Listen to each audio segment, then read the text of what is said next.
مزاج بن گیا. وہ غربا بیٹھے تھے دسترخوان بچھائے سڑک کے کنارے, تو امام حسین گزرے تو انہوں نے آواز دی. امام صاحب لوگ ذائقہ نہیں لگے, حضور تھوڑی روٹی نہیں کھا لیتے ہمارے ساتھ؟ تو امام صاحب آ گئے, نیچے بیٹھ گئے غریبوں کے ساتھ. کوئی جرت کرے نا, چلو امیروں نے تو غریبوں کے ساتھ بیٹھنے کی جرت نہیں کرنی, کوئی پیر ہی بیٹھ جائے غریبوں کے ساتھ, وہی مہربانی کر دے کہ میں پیر صاحب ہوں, قبلہ ہوں, تو میں ہی چلو لنگر کھا لوں مریدوں کے ساتھ بیٹھ کے.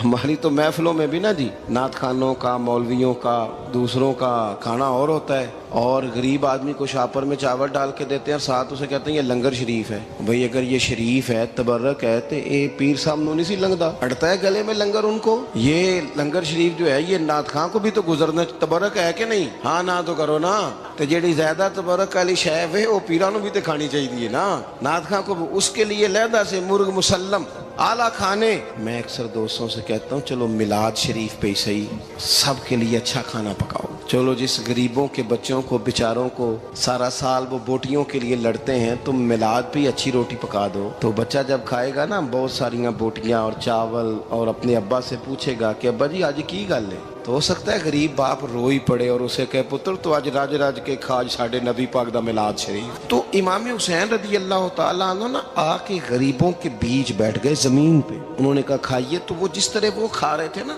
سادے برتنوں میں امام حسین کھانا کھانے لگ گئے. میں نے کہا خیر کا کام کوئی بھی ملے اسے ضائع, چلو اور کچھ نہیں کر سکتے تھے, کسی کو سڑک ہی پار کرا دے نابینا کو, چلو اور کچھ نہیں کر سکتے, تو آپ کو پتا ہے کہ سامنے والا بوجھ لے کے گزر رہا ہے, آپ تھوڑا سا ہٹ جائیں روڈ سے, اسے گزر لینے دیں. کوئی تو کام زندگی میں کوئی ارادہ تو خیر کا بندہ کرے. امام حسین بیٹھ گئے, ان کے ساتھ روٹی کھائی, تھوڑی دیر کے بعد اجازت لی, فرمایا جاؤں؟ کہنے لگے حضور اور کھائیے. فرمانے لگے میں تو ابھی روٹی کھا کے آیا تھا اور آج تک ایسا نہیں ہوا کہ دوبارہ کھانا کھاؤں. ایک لقمے کی بھوک نہیں تھی, جتنا بھی کھایا ہے نا یہ تمہارا دل خوش کرنے کے لیے کھایا ہے. غربا مساکین کی وعامل الصالحات, ایماندار بندہ ایمانداروں جیسے کام کرتا ہی اچھا لگتا ہے. 25 حج کیا امام حسن اور حسین نے مدینے سے مکے پیدل جا کے. میں کہتا ہوں چلو ہم باجماعت نماز ہی پڑھ لیا کریں. چلیں, حضور صلی اللہ علیہ وسلم نے فرمایا فجر کی نماز پڑھ کے بیٹھ جاؤ, اشراق چاشت تک اللہ کا ذکر کرو, 2 نفل اشراق کے 2 چاشت کے پڑھ لو, اللہ 2 حج اور 2 عمرے کا ثواب عطا کر دے گا. مشکل کام تو نہیں. اہل بیت نے ہمیں سبق یہ پڑھایا ہے, حضور کے اصحاب نے ہمیں سبق یہ پڑھایا. تیسری بات فرمایا وَتَوَاصَوْا بِالْحَقِّ, صرف یہ نہیں کہ تم نماز پڑھ کے تو بیٹھ جاؤ, تم نے نا بے نمازی کو نماز کی دعوت بھی دینی ہے. مظلوم پر ظلم ہوتا رہے اور کونے میں چپ کر کے بیٹھے نہیں رہنا, بلکہ اگر ہاتھ پکڑا جا سکتا ہے تو ظالم کا ہاتھ پکڑنا ہے. نبی پاک علیہ الصلوۃ والسلام نے فرمایا اپنے بھائی کی مدد کرو چاہے وہ ظالم ہو یا مظلوم ہو, بھائی کی مدد کرو چاہے ظالم ہو یا مظلوم ہو. تو صحابہ نے عرض کی یا رسول اللہ صلی اللہ تعالی علیہ وسلم یہ مظلوم کی مدد تو سمجھ میں آتی ہے, یہ ظالم کی مدد کیسے کریں؟ نہیں سمجھ آ رہی ہے آپ کو بات؟ یا رسول اللہ صلی اللہ تعالی علیہ وسلم مظلوم کے ساتھ کھڑا ہونا تو ہماری عقل میں آ گیا, تو ظالم کی مدد کیسے کرنی ہے؟ نبی پاک صلی اللہ تعالی علیہ وسلم نے فرمایا ظالم کو ظلم کرنے سے روک دو, تم نے اس کی مدد کر دی, اسے باز کرو. لیکن ہم تو اتنی جرت ہی نہیں رکھتے بدی کو بدی کہنے کی, اتنی طاقت ہی نہیں ہوتی. جھوٹ کو جھوٹ کہنے کی ہمت, ہمارے گھر میں سارا کچھ ہو رہا ہوتا ہے, ہمیں پتہ ہوتا ہے کہ فلاں جگہ پہ ہمارا قبیلہ ہماری برادری غلط ہے, پر اتنی جرت کرتے. ہم سچ بولتے ضرور ہیں پر دوسروں کے بارے میں, اپنے بارے میں سچ بولنے کو تیار نہیں ہوتے. جرت کا مظاہرہ کریں زندگی میں, حق کو حق کہنا سیکھیں, غلط کو غلط کہنا سیکھیں, جھوٹ کو جھوٹ کہیں, بدی کو بدی کہیں, سچائی کا ساتھ دیں ہمیشہ. ہم نے جب تک دیکھو نا ظلم ہوتا رہے, زیادتی ہوتی رہے, اپنا دروازہ اندر سے بند کر لو, پتر باہر نہ جانا. کیوں جی؟ باہر اس پہ ظلم ہو رہا ہے, ان کے گھر آگ لگی ہے, کوئی ہمارے گھر تو نہیں نہ لگی. یاد رکھنا پڑوسیوں کی آگ نہ بجھاؤ گے تو اپنے گھر بھی آ جائے گی. اگر مظلوم کا ہاتھ نہیں پکڑو گے تو ظالم دلیر ہو جائے گا. اور ہمارے جتنے بھی بزرگ گزرے انہوں نے ظالموں کو ظالم کہا.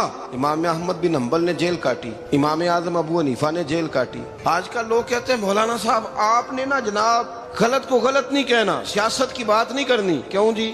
کس لیے نہیں کرنی؟ سیاست تو تدبیر کا نام ہے.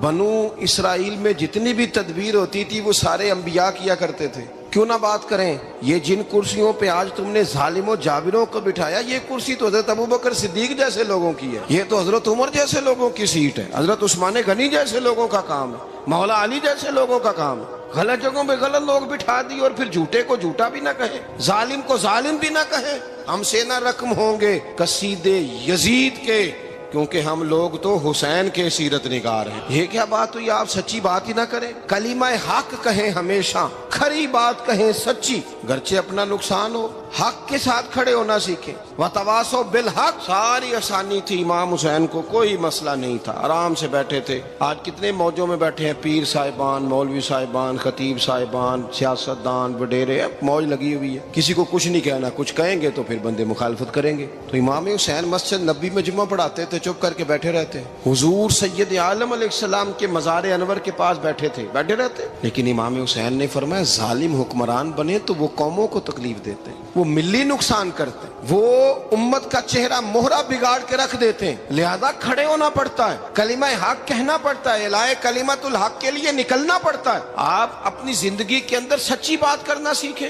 الیکشن کے دن آ گئے، میرے ایک بڑے محبت والے ساتھی تھے، وہ آ گئے ووٹ کے لیے۔ ویسے بھی یہ جو بیماری ہمارے ملک میں نا جی، ہمارے ہاں حکمران بعض اوقات کہتے ہیں اوے ہو جی جمہوریت بڑی ضروری ہے۔ وہ بھی کس مصیبت کا نام ہے جمہوریت؟ اقبال تو کہتے ہیں کہ یہ وہ چیز ہے کہ جس میں پتہ ہی کوئی نہیں ہوتا، پڑھے لکھے ان پڑھ کا، چھوٹے اور بڑے کا، سیانے اور بیوقوف کا۔ جمہوریت وہ طرز حکومت ہے کہ جس میں بندوں کو گنا کرتے ہیں، تولا نہیں کرتے رہتے ہو ہر وقت۔ قوم کو اس کا حق ملنا چاہیے، غریب کی مدد ہونی چاہیے، انصاف ملنا چاہیے۔ باقی یہ تمہاری کہانیاں ہیں ڈکٹیٹرشپ اور جمہوریت، اور ہمیں تمہاری سمجھ بھی نہیں آتی۔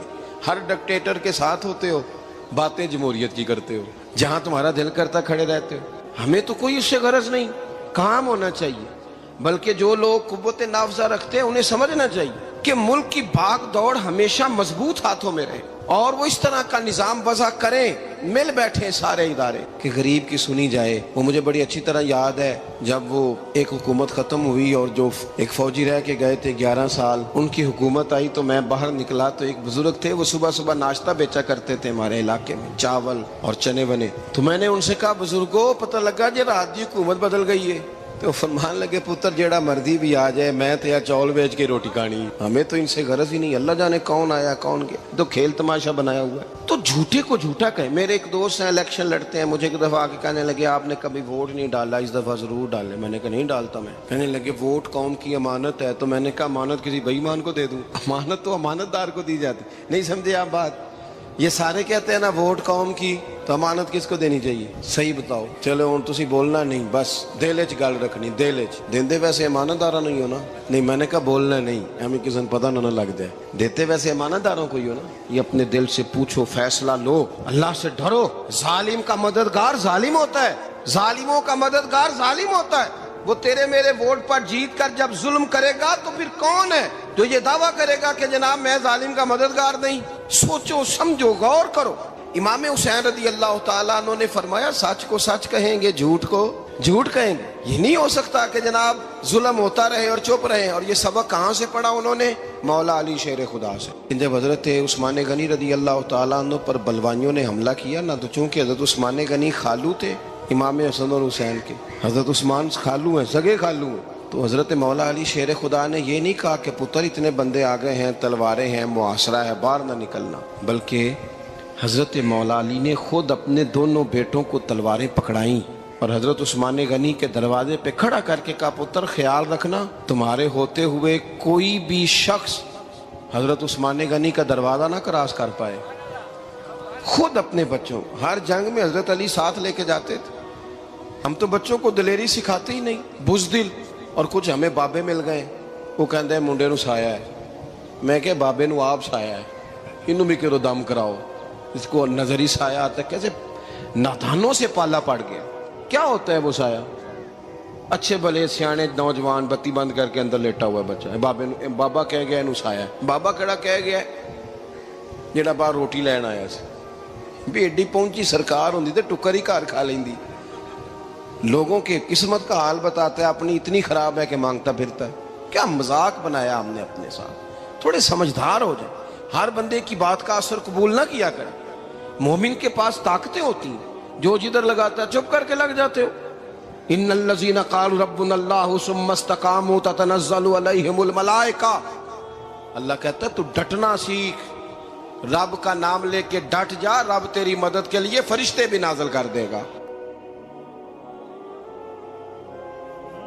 فرمایا یہ نبی مومنوں کے جانوں سے بھی زیادہ قریب ہے۔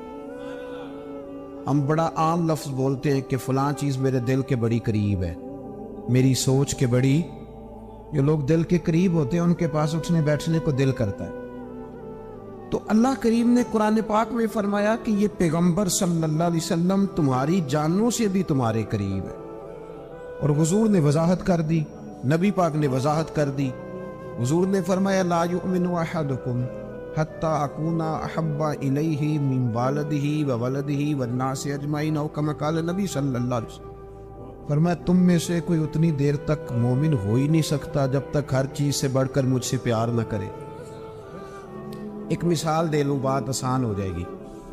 جس گھر کے اندر پیسہ بے شمار ہو، دولت بے شمار ہو، مکان ایک نہیں چار ہو، اور دنیا کی ساری آسانیاں گھر میں موجود ہو، سارے دوست میری بات پہ توجہ کرنا، ہر شے ہو، بینک بیلنس بھی ٹھیک ٹھاک ہو، بچوں کا فیوچر سیف ہو، لیکن گھر کے اندر میاں بیوی کی صلح نہ ہو، بچے کہتے ہیں گھر میں ہر چیز ہے پر امی اور ابا کا جھگڑا ہر وقت جاری رہتا ہے، وہ گھر صحیح چلتا ہے؟ ہم نے بولنا اس لیے نہیں کہ یہ باتیں لوگ، یہ گھر کے اندر کی باتیں ہیں نا۔ حالانکہ پاکستان کا تجزیہ یہ ہے کہ 95% میاں بیوی کے حالات ٹھیک نہیں پاکستان، یہ سرکاری اعداد و شمار ہے۔ 95% گھروں میں اختلاف رائے۔ یہ بات ذہن میں بٹھا لیں کہ میاں بیوی کا اگر اتفاق نہیں نہ ہوتا تو وہ کہیں کہ گھر میں کوئی بھی خوشی رہے گی تو یہ ممکن ہی نہیں، یہ سوال ہی نہیں پیدا ہو۔ 6 بچے ہوتے ہیں اور شادی کو 24 سال گزر جاتے ہیں، پھر بھی طلاق ہو جاتی ہے، اس لیے کہ میاں بیوی کے لیے سب سے ضروری چیز آپس کی محبت ہے۔ اور یار کیا خوبصورت انداز ہے میرے رسول پاک علیہ السلام کا، جتنی شاندار طبیعت حضور نے مولا علی شیر خدا کی تھی اتنی کوئی کر سکتا ہے؟ اور جتنی اعلیٰ ترین تربیت اور حسن سیدہ فاطمہ کو اللہ نے دیا کسی اور کو مل سکتا ہے؟ لیکن میرے نبی پاک علیہ السلام نے ان کی شادی کے بعد ان کو اکٹھے بٹھا کے ان کے سر آپس میں جوڑ کے ہاتھ اٹھا کے دعا کی تھی کہ اے اللہ ان کے درمیان محبت پیدا فرما دے۔ میاں بیوی کے درمیان جو سب سے اہم چیز ہے وہ محبت ہے۔ بچے کہتے ہیں ہم کدھر جائیں، ابا کی سنے کہ اماں کی سنے؟ اور اکثر گھروں میں بچوں کی تربیت رک جاتی ہے اس لیے کہ میاں بیوی کا سلوک نہیں ہوتا، تباہی اتر جاتی۔ گھر کے اندر ہر شے ہے پر ان کا پیار نہیں۔ پتہ یہ چلا کہ گھر میں محبت نہ ہو تو گھر نہیں چلتا۔ اگر محبت کے بغیر ایک گھر نہیں چل سکتا تو محبت مصطفیٰ کے بغیر دین کیسے چلے گا؟ گھر نہیں چلتا میرے بھائی، ٹوٹ جاتا ہے، بکھر جاتا ہے۔ سارا کچھ ہونے کے باوجود میں نے مردوں کو روتے ہوئے دیکھا ہے، عورتیں تو روتی ہیں، میں نے مردوں کو روتے ہوئے دیکھا۔